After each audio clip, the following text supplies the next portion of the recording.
Welcome back to the third installment of the series. If you missed the previous video on budgeting and strategies for buying stocks, I've included the link at the top for you to check that out. In this video, I'm focusing on the third step in your journey of investing, the importance of diversifying your stocks among a variety of industries that make up our global economy as a whole. The technology sector is at an all-time high this generation, and there's no doubt that it'll continue to grow as companies get more innovative in different ways. While most tech stocks are really appealing to invest in, I also recommend to look at other industries as well. This makes your portfolio much more diverse and unique too. Many investors make their portfolio way too tech heavy, and they face risk of a potential tech slowdown. This is much like what happened during the dot-com bubble market crash in the year 2000, when overvalued tech companies significantly dropped, and some of them don't even exist today. There are a lot of industries from which essential products come from, things widely used around the world, and some we can't learn to live without. Companies in these sectors provide stable returns and consistent growth for the future too. These industries include communication services, consumer staples, consumer discretionary, energies and utilities, financial services, healthcare, industrials, materials, real estate, and technology as I mentioned before. Starting with the first one, communication services sector provides exposure to media companies, internet, as well as landline and mobile carriers too. It's the sole reason for how fast information travels today, in the blink of a second. T-Mobile, AT&T, and Comcast are just a few examples from this sector. Consumer staples are necessities like food, beverages, or personal products that are much needed regardless of economic conditions. With the recent effects of the pandemic, you probably witnessed this firsthand on grocery stores and warehouses that are responsible for these essential products. This includes companies like Procter & Gamble, Walmart, and even Costco. Consumer discretionary items, on the other hand, are not necessarily needed, and they're more so of a luxury to enjoy during good economic conditions. With the recent market crash targeting this sector really heavy, lots of good buying opportunities came up in stocks like Starbucks and Nike, for example. People will rush for the essentials and will only start to spend freely again when the economy encourages a time of prosperity. The energy and utility sector powers the whole world, and it provides services through oil, electricity, and other renewable sources. The sector is due for heavy change, as a lot of the world is currently dependent on oil, which will eventually become very limited as it runs out in the future. That's why the sector is providing opportunity for emerging companies involved with alternative energy, such as electricity, wind, and even hydrogen fuel cells. Chevron and Tesla are good examples of stocks that fall under this category.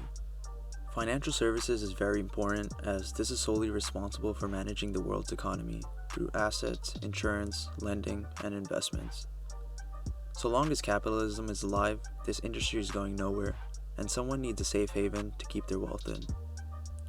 JP Morgan and Visa are top leaders in this space, capturing much of the growth in the digitization of finance. Healthcare is diversified among pharmaceuticals, service providers, medical devices, and biotech. As researchers discover cures for deadly diseases, patenting specific drugs for them, and building medical robots to assist with live operations, the literal existence of humanity is in the hands of this industry. I personally find pharma companies to be very risky when it comes to investing.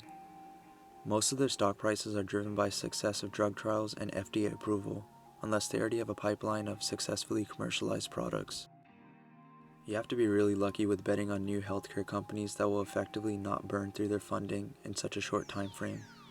That's why companies like Intuitive Surgical and Medtronic might be safer bets, with an actual inventory of products that are used in hospitals.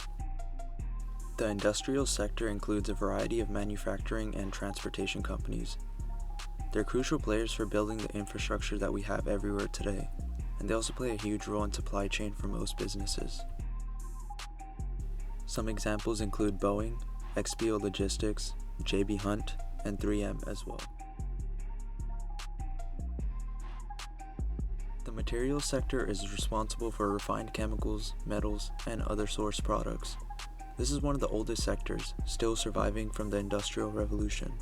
For example, United States Steel Corporation is a combination of Andrew Carnegie's original steel company merged with two other factories, and it's a publicly listed company today, although it hasn't been performing as well.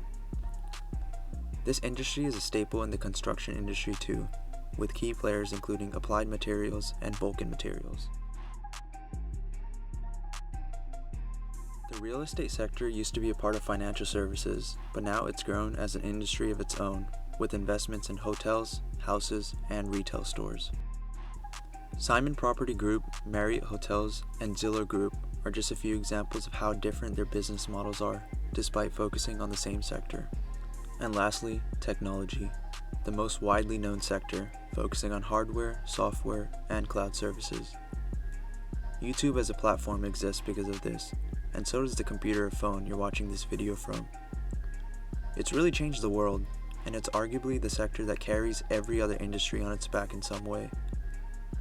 The trillion-dollar valued companies like Microsoft and Apple are the ones ruling this sector today.